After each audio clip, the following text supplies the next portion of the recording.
Tanto que na Bíblia você não encontra nenhum versículo que sustente de forma explícita a doutrina da Santíssima Trindade. A ideia de que Jesus, o Pai e o Espírito Santo são um. Não há nenhum versículo ali. Jesus não colocou isso hora nenhuma, por exemplo.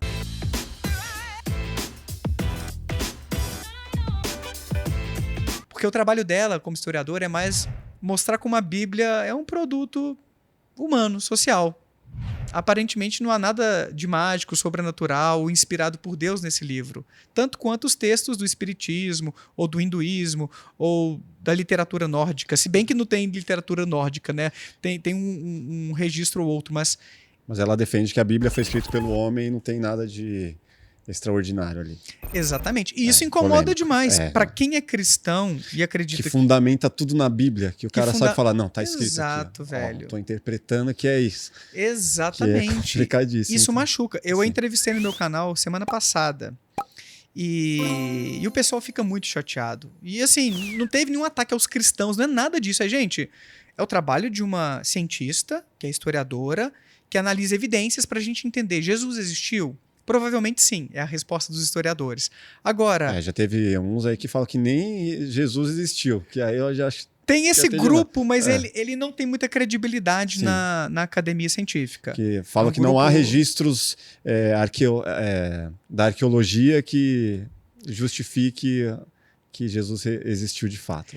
Mas existem registros arqueológicos que são suficientes para atestar, para corroborar a hipótese da existência dele. É mais provável a existência do que a inexistência. Porque a gente tem, por exemplo, as cartas de Paulo do primeiro século, que foram escritas 10 ou 15 anos depois da morte de Jesus, e ele teve contato com o Tiago, irmão de Jesus, com um discípulo de Jesus, não me lembro se Pedro.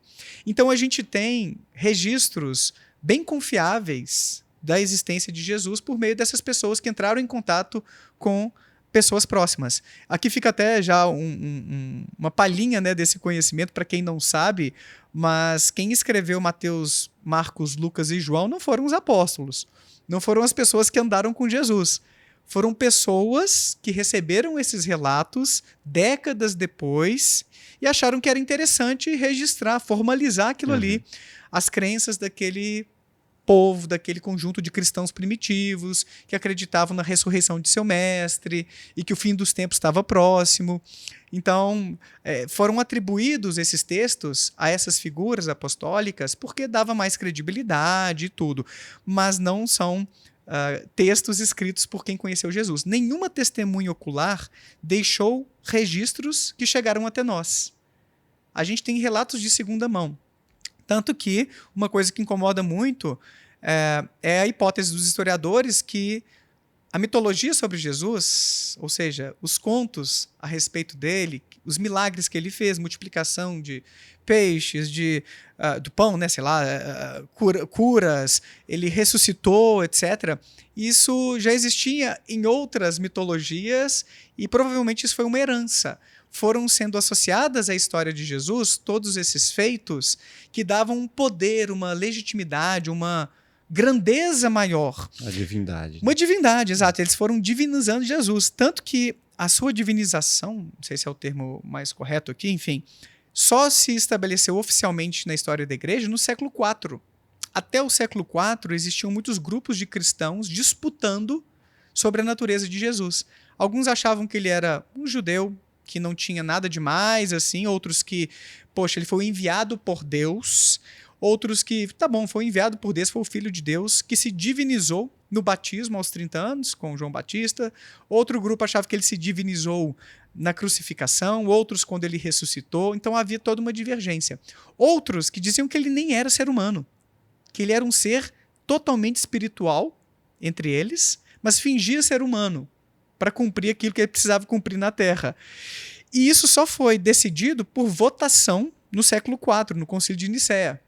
Então não é como se os cristãos ali sabiam quem foi Jesus e estava tudo estabelecido bonitinho e a igreja foi só crescendo a partir de então. Vamos estabelecer qual é a melhor narrativa para a gente levar esse livro adiante. Porque não havia uma doutrina tão consolidada, ainda havia divergências, é claro que havia, digamos, teses mais fortes entre os pais da igreja, mas havia ainda divergências entre os cristãos de forma geral, e eles precisavam uniformizar a parada. E tanto que na Bíblia você não encontra nenhum versículo que sustente de forma explícita a doutrina da Santíssima Trindade. A ideia de que Jesus, o Pai e o Espírito Santo são um. Não há nenhum versículo ali. Jesus não colocou isso hora nenhuma, por exemplo. Você encontra na primeira epístola de João 2 versículos que dão substância a essa ideia. Sabe qual é o problema, Carlos, desses 2 versículos? Faço a mínima ideia. Eles são interpolações ou adulterações sofridas tardiamente pelo texto. Isso aqui não é especulação. Quando você pega a primeira epístola de João, em suas versões mais antigas, não sei de qual século, tá? Eu não sou historiador, fica o alerta aqui, ó. Eu estou reproduzindo um pouco do que eu aprendi com meus amigos historiadores, que deram cursos lá no Instituto Ponto Azul, inclusive. Mas quando você vai nos textos mais antigos, não existem esses 2 versículos colocando de maneira explícita que o Pai, o Filho e o Espírito Santo, com as palavras que eles usaram lá, que eu não me lembro agora, são um só, nos primeiros textos. Esses 2 versículos só surgiram daquela forma em textos mais tardios, que foram transcritos. Porque não existia imprensa antigamente. Os textos eram copiados pelos copistas, pelos escribas. E nesse processo de cópias, várias adulterações ocorreram.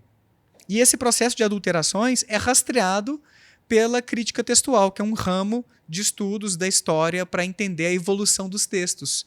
Fora as traduções. Fora as traduções depois, exatamente. Mas aqui não é uma questão de tradução ainda. Sim. É uma questão de mudança do texto, eventualmente, ocasionalmente, para defender uma posição teológica, para reforçar quem foi Jesus, por exemplo.